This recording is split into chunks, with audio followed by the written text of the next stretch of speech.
முதலாவதாக அரஃபா நோன்பை பற்றி நபிகள் நாயகம் ஸல்லல்லாஹு அலைஹி வஸல்லம் அவர்கள் சொல்லக்கூடிய ஒரு செய்தியை ஞாபகப்படுத்தலாம் என்று நினைக்கிறேன். இந்த நோன்பை பொறுத்த வரைக்கும் இன்று எந்த நாளில் நோன்பு பிடிப்பது என்பது ஒரு சர்ச்சையான ஒரு செய்தியாக இருந்தது. இந்த உலகத்தில் அல்லாஹு தஆலா ஒவ்வொரு மனிதனுக்கும் வித்தியாசமான நேரங்களையும் வித்தியாசமான காலங்களையும் உருவாக்கி இருக்கிறான். அல்லாஹு தஆலா ஒருபோதும் நாடவில்லை எல்லா மனிதர்களும் ஒரே நேரத்தில் என்னை வணங்க வேண்டும். இன்னல் ஹம்தலில்லாஹ் நஹ்மதுஹு வ நஸ்தஈனுஹு வ நஸ்தக்ஃபிருஹு வ நஊது பில்லாஹி மின் ஷுரூரி அன்ஃபுஸினா வ ஸய்யிஆத்தி அஅமாலினா மை யஹ்திஹில்லாஹு ஃபலா முதில்ல லஹு வ மை யுضلل ஃபலா ஹாதிய லஹு அஷ்ஹது அன் லா இலாஹ இல்லல்லாஹ் வ அஷ்ஹது அன்ன முஹம்மதன் அப்துஹு வ ரசூலுஹு ஃபகத் قال الله تعالى في محكم التنزيل أعوذ بالله من الشيطان الرجيم يا أيها الذين آمنوا اتقوا الله حق تقاته ولا تموتن إلا وأنتم مسلمون يا أيها الناس اتقوا ربكم الذي خلقكم من نفس واحدة وخلق منها زوجها وبث منهما رجالا كثيرا ونساء واتقوا الله الذي تساءلون به والأرحام إن الله كان عليكم رقيبا يا أيها الذين آمنوا اتقوا الله وقولوا قولا سديدا يصلح لكم أعمالكم ويغفر لكم ذنوبكم ومن يطع الله ورسوله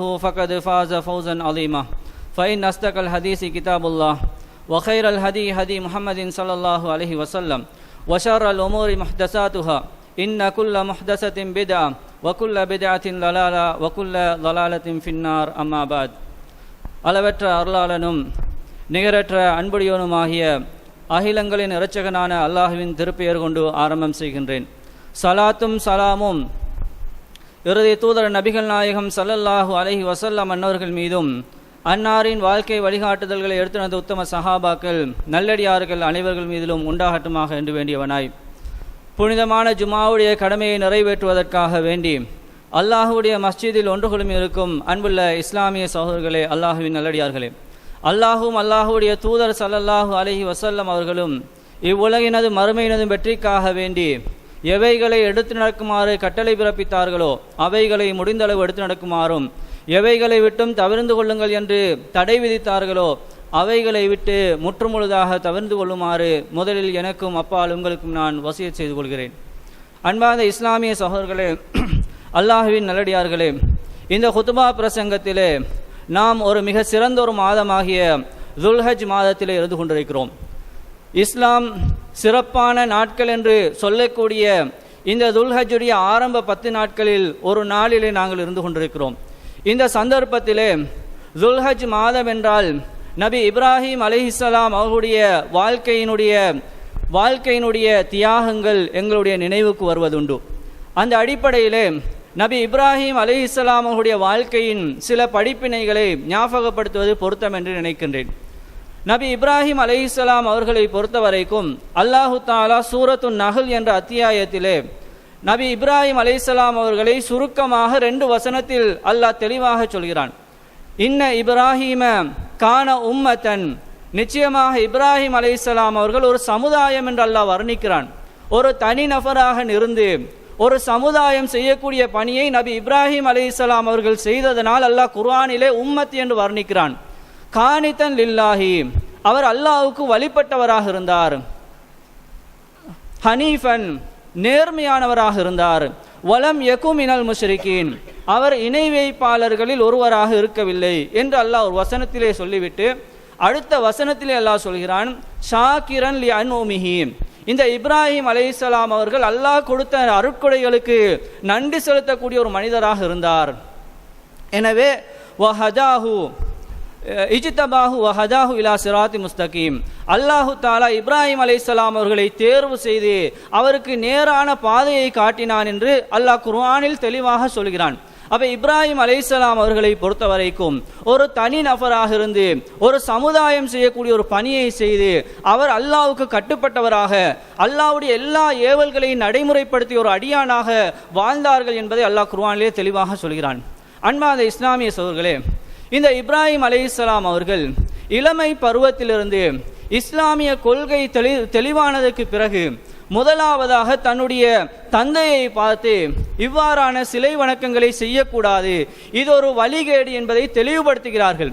இப்ராஹிம் அலைஹிஸ்ஸலாமுடைய வாழ்க்கை வரலாறை நீங்கள் படித்திருப்பீர்கள். அதனால் சுருக்கமாக ஒவ்வொரு பகுதியாக ஞாபகப்படுத்துவது பொருத்தம் என்று நினைக்கிறேன். முதல் பகுதியாக நபி இப்ராஹிம் அலைஹிஸ்ஸலாம் அவர்கள் இளமை பருவத்தில் இருக்கும்போது தன்னுடைய தந்தைக்கு பிரச்சாரம் செய்கிறார்கள். தந்தையை பொறுத்தவரைக்கும் சிலைகளை செதுக்கி விற்பனை செய்யக்கூடிய ஒரு வியாபாரி. அந்த சிலைகளை தன்னுடைய கரங்களாலே செதுக்கி அதையே வணங்கக்கூடிய மக்களை நபி இப்ராஹிம் அலைஹிஸ்ஸலாம் அவர்கள் பார்க்கிறார்கள். நபி இப்ராஹிம் அலைஹிஸ்ஸலாம் அவர்கள் முதலாவது தன்னுடைய தந்தைக்கு பிரச்சாரம் செய்கிறார்கள். இதிலே நாங்கள் 2 விடயங்களை அவதானிக்க வேண்டும். முதலாவது, பிரச்சார பணி என்பது, தஅவா என்பது எல்லோர் மீதும் கடமையான ஒன்று. படித்த ஆலிம்கள் மாத்திரம் அல்லது மௌலவிமார்கள் மாத்திரம் செய்யக்கூடிய ஒரு பணியாக இந்த தஅவா பணியை பார்க்க முடியாது. எனக்கு ஒரு தவறு தெரியுமாக இருந்தால், அல்லது இது பிழை அல்லது இது சரி என்ற அந்த பக்குவம் என்னிடம் இருக்குமாக இருந்தால், அதை அறியக்கூடிய ஆற்றல் இருக்குமாக இருந்தால், ஒரு தவறை காணும் போது அந்த தவறை திருத்துவதற்கு எல்லா மனிதர்களும் கடமைப்பட்டவர்களாக இருக்கிறார்கள். அவன் படித்தவனாக இருந்தாலும் படிக்காதவனாக இருந்தாலும் வயதில் இளையவனாக இருந்தாலும் அல்லது வயோதிபனாக இருந்தாலும் யாராக இருந்தாலும் அவர்கள் ஒரு தவறை தடுக்கக்கூடிய தைரியத்தை பெற வேண்டும். இது எல்லோர் மீதும் கடமையான ஒன்று.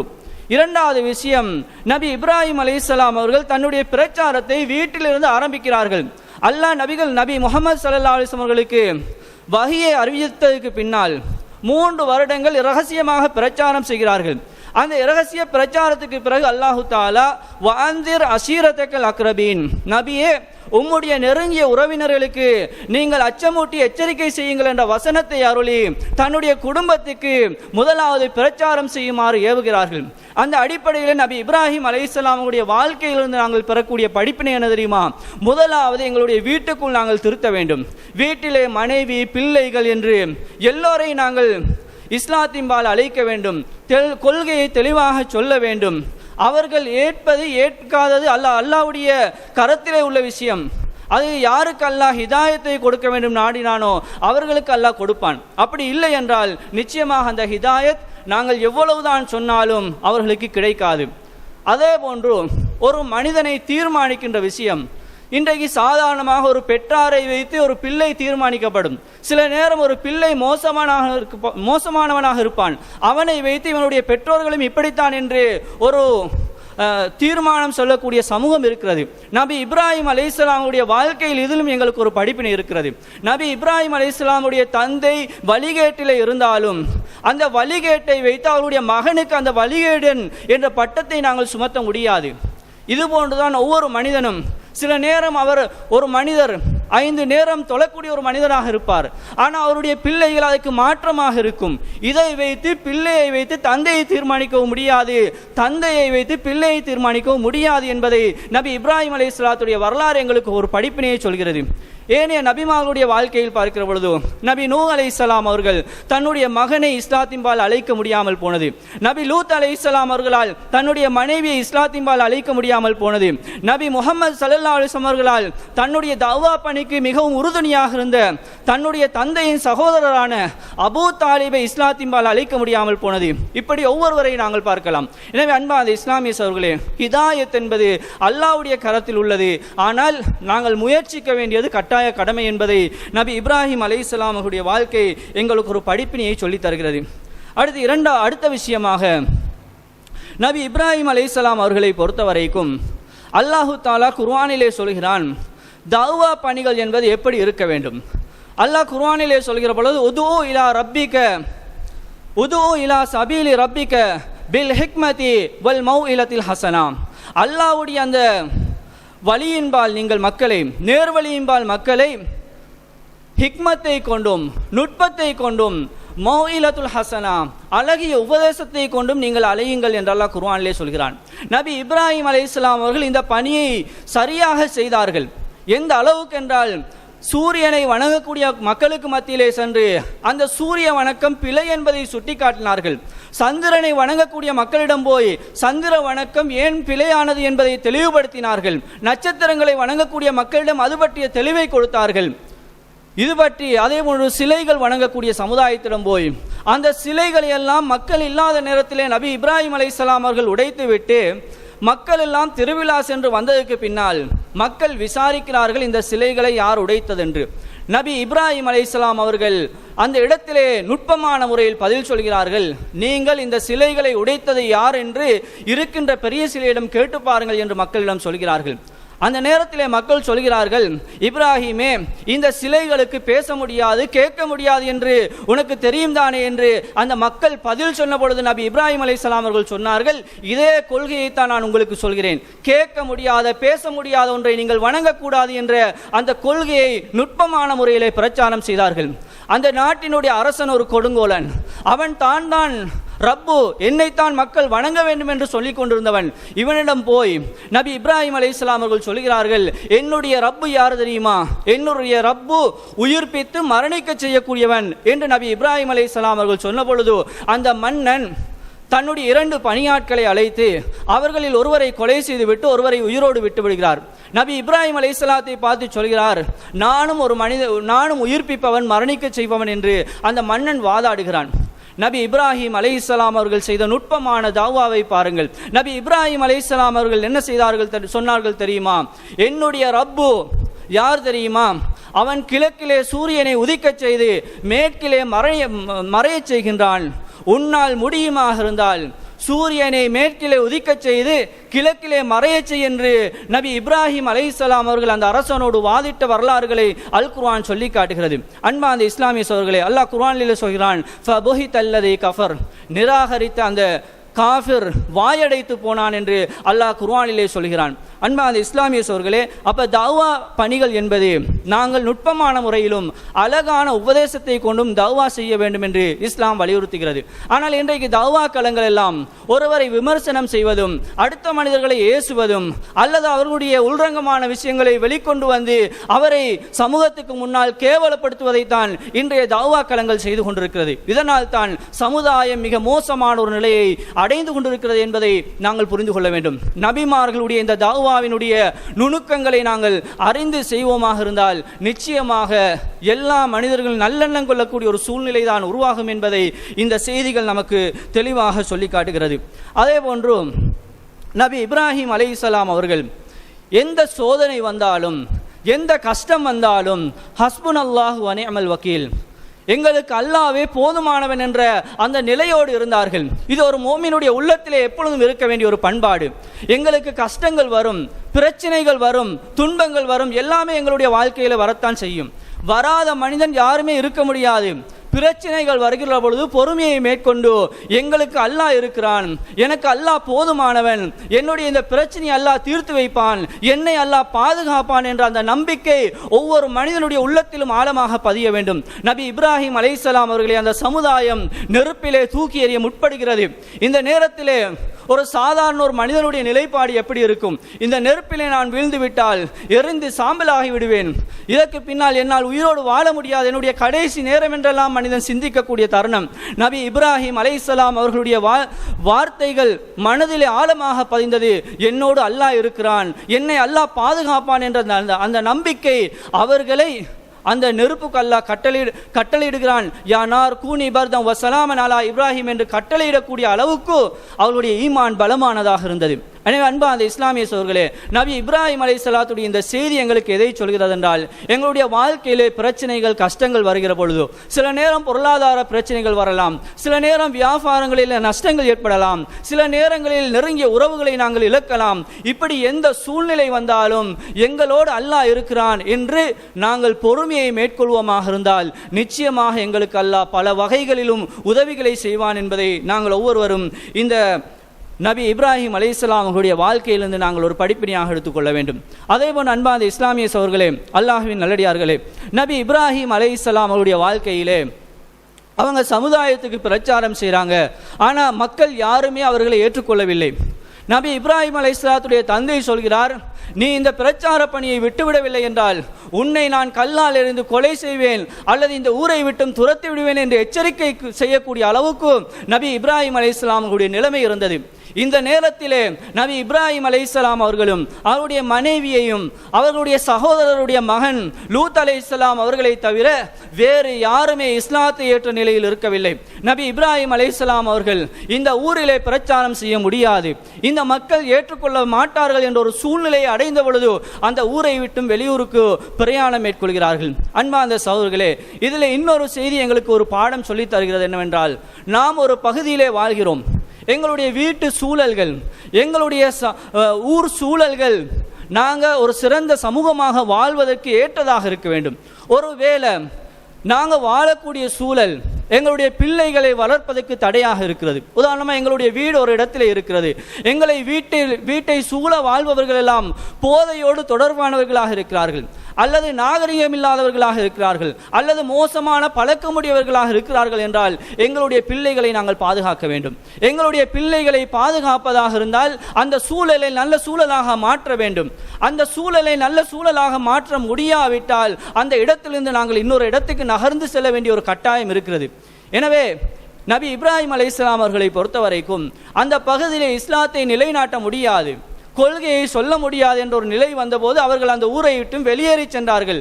எங்களுக்கு இதிலும் நிறைய படிப்பினைகள் இருக்கிறது. எனவே ஒரு சூழலிலே எங்களால் நிம்மதியாக வாழ முடியாது, பிள்ளைகளை ஒழுங்காக வளர்க்க முடியாது என்ற ஒரு கட்டம் வரும்போது நாம் அந்த இடத்தை விட்டும் வேறு இடத்துக்கு நகர்ந்து செல்வதுதான் எங்களுடைய ஈமானுக்கு பாதுகாப்பாக இருக்கும், பிள்ளைகளுடைய எதிர்காலங்களுக்கு பாதுகாப்பாக இருக்கும். அப்படி இல்லாமல் நாம் அதே சூழலில் எங்களுடைய பிள்ளைகளை விட்டுவிடுவோம் என்றால் நாளை அந்த பிள்ளைகளை சிறந்த பிள்ளைகளாக நாங்கள் காண முடியாது.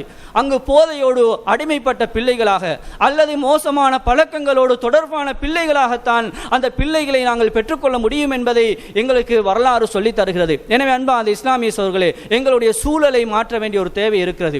இந்த நாட்டிலும் அல்லது வேறு எந்த இடங்களிலும் எங்களுக்கு இஸ்லாத்தை நடைமுறைப்படுத்த முடியாது, அல்லது இஸ்லாத்தை நடைமுறைப்படுத்துவதற்கு தடை இருக்கிறது, நாங்கள் முயற்சித்தாலும் அங்கு செய்ய முடியாது என்ற ஒரு சூழ்நிலை ஏற்பட்டால் அந்த இடத்தை விட்டும் வேறு இடத்துக்கு நாங்கள் செல்ல வேண்டும் என்பதை இஸ்லாம் எங்களுக்கு தெளிவாக சொல்லி காட்டுகிறது. அதையும் இந்த நபி இப்ராஹிம் அலைஹிஸ்ஸலாமுடைய வாழ்க்கையிலிருந்து நாங்கள் ஒரு படிப்பினையாக ஏற்றுக்கொள்ள வேண்டும்.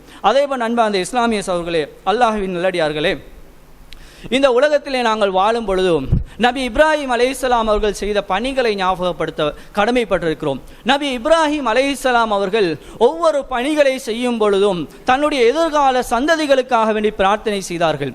யா அல்லாஹ், என்னுடைய பரம்பரையை முஸ்லிம்களுடைய பரம்பரையாக மாற்று, எங்களுடைய அமல்களை நீ ஏற்றுக்கொள் என்றெல்லாம் நபி இப்ராஹிம் அலைஹிஸ்ஸலாம் அவர்கள் பிரார்த்தனை செய்கிறார்கள்.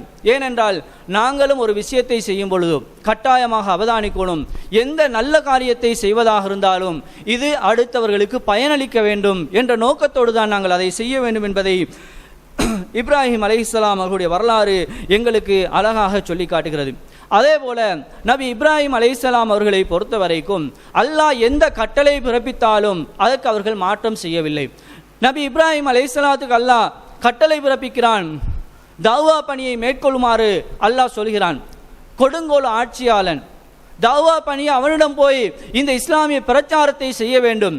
சில நேரங்களில் அங்கு ஏதாவது அசம்பாவிதம் நிகழக்கூடிய சூழ்நிலைகளை ஏற்படலாம். அந்த நேரத்திலும் அல்லாஹ்வுடைய கட்டளை என்பதற்காக வேண்டி அவர்கள் பிரச்சார பணியை மேற்கொண்டார்கள். அல்லாஹ்வுடைய கட்டளை என்பதற்காக வேண்டி அந்த ஊரை விட்டு வெளியேறி சென்றார்கள்.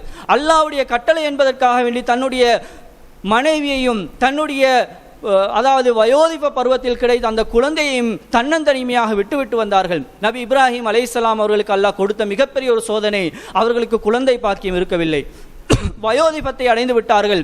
எந்த அளவுக்கு என்றால் நபி இப்ராஹிம் அலைஹிஸ்ஸலாம் அவர்கள் அல்லாஹ்விடம் முறையிடுகிறார்கள், என்னுடைய முடிகள் எல்லாம் நரைத்து விட்டது, என்னுடைய மனைவியோ மலடியாகி விட்டால் என்று அல்லாஹ்விடம் முறையிடக்கூடிய அளவுக்கு அவர்களுக்கு குழந்தை பாக்கியம் கிடைக்குமா என்ற ஒரு சந்தேகம். இந்த நேரத்தில் அல்லாஹ் தஆலா குழந்தையை கொடுத்தான். அப்படி கொடுத்த ஒரு குழந்தையை தன்னந்தனிமையாக மக்கா என்ற அந்த பள்ளத்தாக்கிலே வைத்துவிட்டு வருமாறு அல்லாஹ் சொல்கிறான்.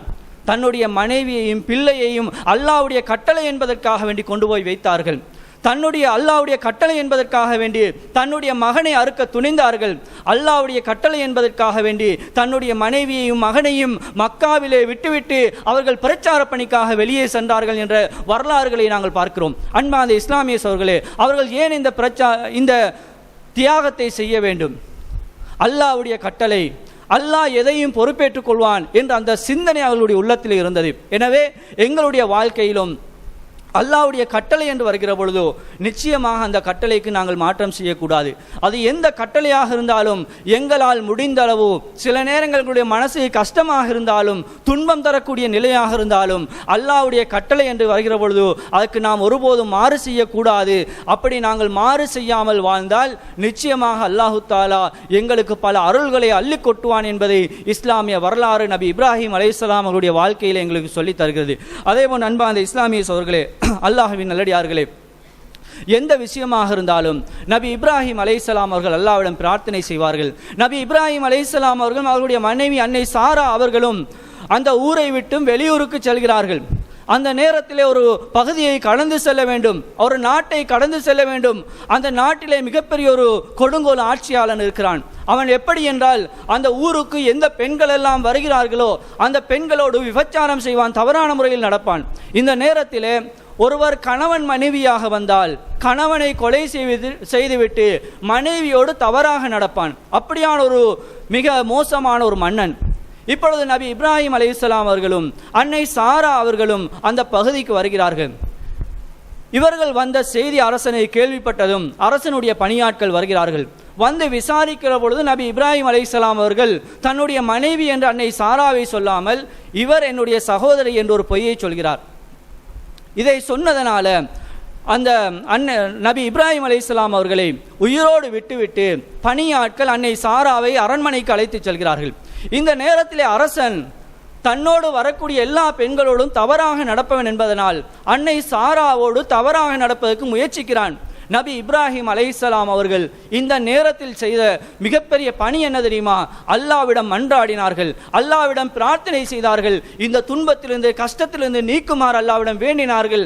அதே போன்று அன்னை சாரா அவர்களும் அரசன் அவர்களை நெருங்குகின்ற பொழுது அல்லாஹ்விடம் அவர்களை பொறுப்பு சாட்டினார்கள், அல்லாஹ்விடம் பிரார்த்தனை செய்தார்கள். அல்லாஹ் அந்த அரசனுக்கு வலிப்பு போன்ற ஒரு நோயை ஏற்படுத்தினான். அவன் வலியால் துடித்துக் கொண்டிருக்கிற பொழுது அன்னை சாரா அவர்கள் அல்லாஹ்விடம் துஆ கேட்டார்கள், யா அல்லாஹ், இந்த நிலையில் அவன் மரணித்து விட்டால் நான் இவனை கொலை செய்ததாக மக்கள் சொல்லிவிடுவார்கள், எனவே அவனை பாதுகாத்துடு என்று அல்லாஹ்விடம் துஆ செய்தார்கள். இப்படி 3 முறை நடக்கின்ற அந்த வரலாற்றை நமக்கு வரலாறு சொல்லித் தருகிறது. அப்ப அன்பார்ந்த இஸ்லாமிய சகோதரர்களே, இந்த சம்பவம் எதை எங்களுக்கு உணர்த்துகிறது என்றால், எந்த கஷ்டமான நிலையிலும் எந்த சந்தர்ப்பங்களிலும் நாம் அல்லாஹ்விடம் துஆ கேட்பதை ஒருபோதும் விட்டு வைத்து விடக்கூடாது.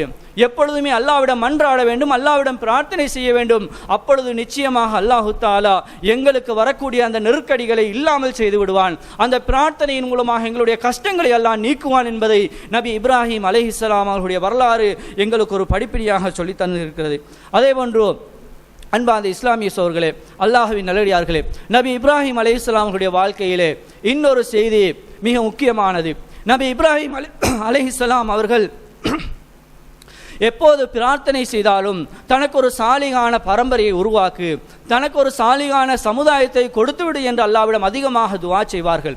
நாங்களும் இதே போன்று அல்லாஹ்விடம் பிரார்த்தனை செய்கிற பொழுது, யா அல்லாஹ், என்னுடைய குழந்தைகளை சாலிகான பிள்ளைகளாக ஆக்கிவிடு, என்னுடைய சந்ததிகள் அனைவரையுமே சாலிகான மக்களாக ஆக்கிவிடு என்று நாங்களும் அதிகமாக பிரார்த்தனை செய்ய வேண்டும் என்பதை நபி இப்ராஹிம் அலைஹிஸ்ஸலாம் அவர்களுடைய வரலாறு நமக்கு பாடமாக சொல்லி தருகிறது. எனவே அன்பார்ந்த இஸ்லாமிய சகோதரர்களே, அல்லாஹ்வின் நல்லடியார்களே, இந்த துல்ஹஜ்ஜுடைய மாதத்தில் நபி இப்ராஹிம் அலைஹிஸ்ஸலாம் அவருடைய வாழ்க்கை எங்களுக்கு நிறைய பாடங்களை சொல்லி தருகிறது. எனவே அந்த பாடங்களை நாங்கள் கற்று எங்களுடைய வாழ்க்கையிலும் அந்த பாடங்களை நடைமுறைப்படுத்துவதற்கு வல்ல ரஹ்மான் நம் அனைவருக்கும் அருள் புரிவானாக. வாஹிரு தஅவானா அல்ஹம்துலில்லாஹி ரப்பில் ஆலமீன். பிஸ்மில்லாஹிர் ரஹ்மானிர் ரஹீம். அல்ஹம்துலில்லாஹி ரப்பில் ஆலமீன்.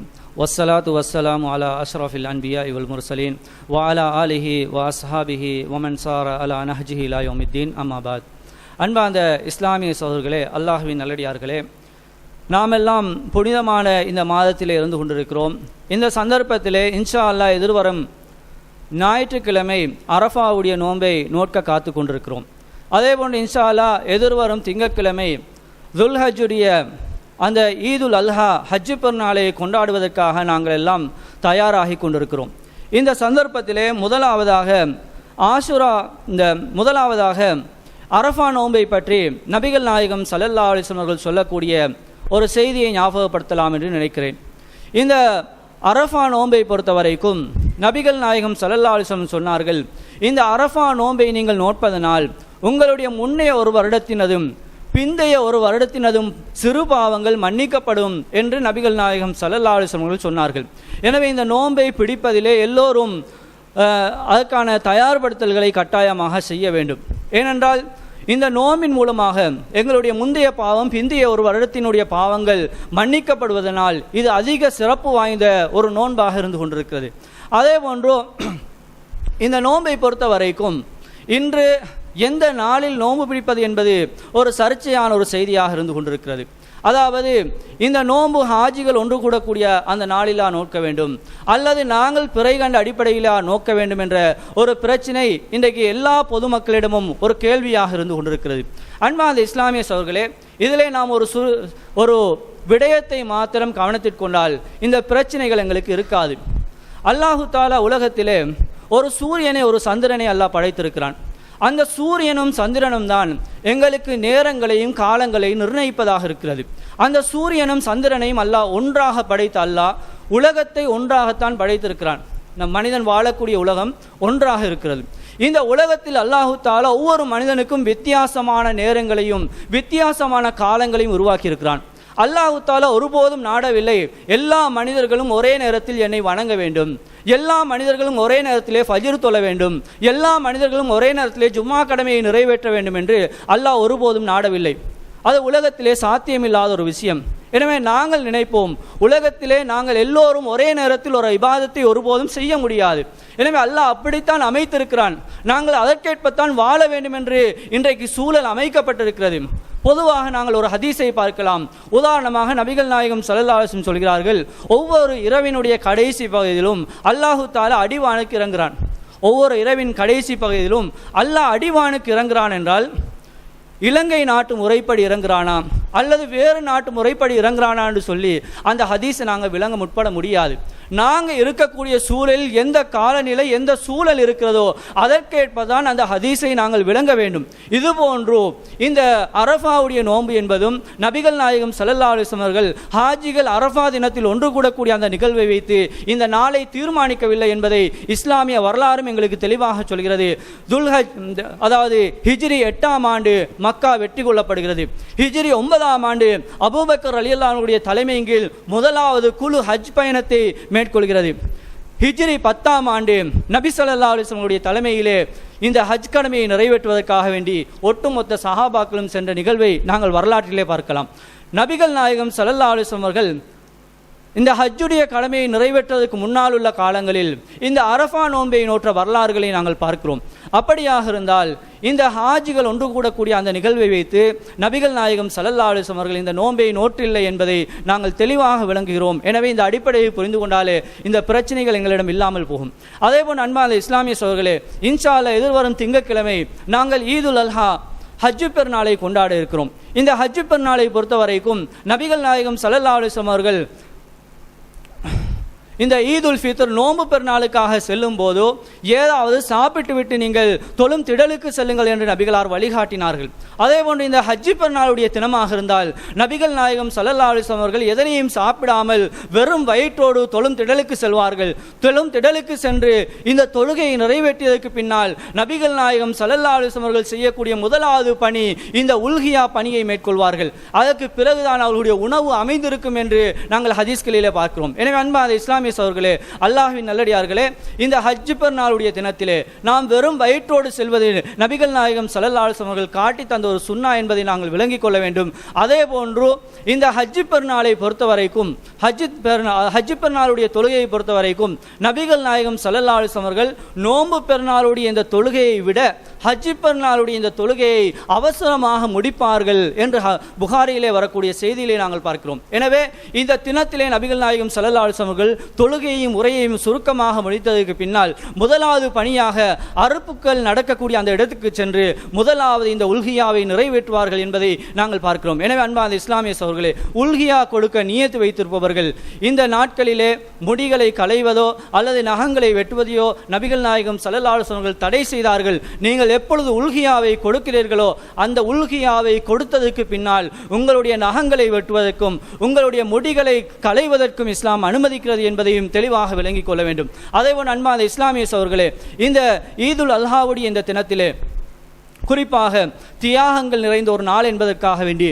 எங்களுடைய தொழுகைகளை தியாகம் செய்து விடாமல், எங்களுடைய இபாதத்துக்களை எல்லாம் தியாகம் செய்து விடாமல், நிச்சயமாக நாம் எங்களை அல்லாஹ்வுக்காக வேண்டி தியாகம் செய்ய வேண்டும். தொழுவதிலும் அதேபோன்று ஏனைய இபாதத்துக்களை செய்வதிலும் இந்த நாளை நாங்கள் பயன்படுத்த வேண்டும். தியாகம் என்கின்ற வருகிற பொழுதோ உலகத்துக்காக நாங்கள் இஸ்லாத்தை தியாகம் செய்து விட்டோம் என்றால் நிச்சயமாக நாங்கள் மறுமை நாளிலே கை செய்தப்பட வேண்டிய ஒரு சூழ்நிலை ஏற்படும். எனவே அன்பார்ந்த இஸ்லாமிய சகோதரர்களே, சந்தோஷமான தினங்கள் வரும்போது நாங்கள் இஸ்லாமிய கடமைகளை, எங்கள் மீது கடமையான இந்த கடமைகளை நாங்கள் தியாகம் செய்து விடாமல் அதை பாதுகாக்க வேண்டியது எங்களுடைய பொறுப்பாக இருக்கிறது என்பதையும் நாங்கள் உணர்ந்து கொள்ள வேண்டும். அதேபோன்று உல்கியாவுடைய கடமைகளை நிறைவேற்றுகிற பொழுது அந்த உல்கியாவுடைய கடமைகளை இஸ்லாம் அனுமதித்த முறையிலும் இந்த நாட்டினுடைய சட்டத்திட்டங்களுக்கு ஏற்ப அதை நடைமுறைப்படுத்தி கண்ட இடங்களில் அறுத்து விடாமல், அதற்காக வேண்டி பள்ளிவாசல் நிர்வாகங்கள் ஒரு இடத்தை ஒதுக்கி இருக்கும். அந்தந்த இடங்களிலே அந்த ஒழுங்குகளை பேணி குர்பானுடைய அந்த கடமைகளை நிறைவேற்றுவதன் மூலமாக சமூக பிரச்சனைகள், நாட்டு பிரச்சனைகளை விட்டும் நாங்கள் எங்களுடைய ஈமானையும் எங்களுடைய இஸ்லாத்தையும் பாதுகாக்க முடியும். எனவே அன்பான இஸ்லாமிய சகோதரர்களே, இந்த ஒழுங்குகளை பேணி எங்களுடைய அமல்களை அமைத்துக் கொள்வதற்கு வல்ல ரஹ்மான் நம் அனைவருக்கும் அருள் புரிவானாக. வாஹிர் தஅவானா அல்ஹம்துலில்லாஹி ரப்பில் ஆலமீன்.